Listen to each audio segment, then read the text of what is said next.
জালে কুচলা তালে ডুবলো সনাতন আইজ সারা না কাল সারা না পাই যে দর্শন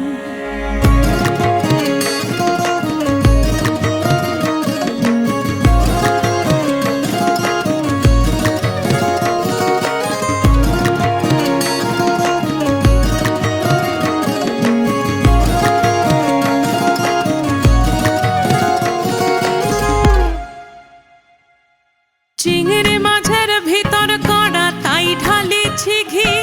আর নিজের হাতে ভাগ ছেড়েছি ভাবলে হবে কি চিংড়ি মাছের ভিতর কড়া তাই ঢালি